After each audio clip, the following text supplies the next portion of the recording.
if you have wines going back to 1840, it shows the depth and the longevity of the best wines from Bordeaux.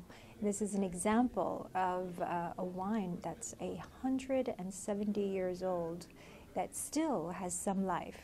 Well, I thought the tasting was absolutely fascinating because it didn't cherry pick the greatest vintages, but it had a common theme with the numeric theme ending in a 0.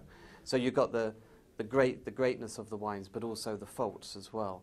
So you could see where it went wrong, or the growing season wasn't right, and I think that's absolutely fascinating. For me, the best vintage for me, I thought the second bottle of 1840 was quite amazing, considering it still has some freshness, and with those older 19th century bottles, I got a sort of Italian delicatessen on the nose, like a little bit of salami, which was lovely. I loved it.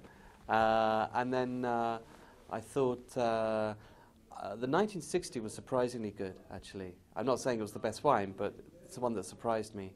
Actually, I loved the 2000. I thought that was, I know that it was tasting for the older vintages, but I thought the 2000 showed really well.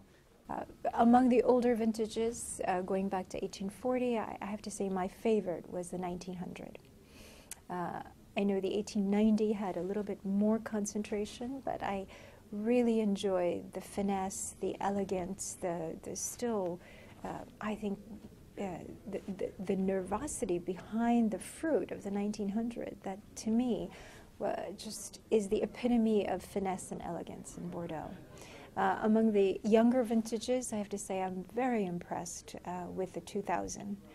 Incredible concentration. It's 10 years old right now and still seems almost too young to drink. And there were other 2000s I had recently, and I have to say that in general the vintage is open, but the Gruaud Larose 2000 is a baby and has a long, long way to go.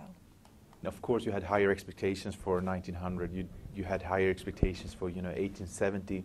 I think 1880 was a great surprise. I do not have a track record with that vintage, and it still showed a very pleasant sweet fruit and delicate mature sweet notes and a good structure. Of course, 1920 was a really, really good wine as well.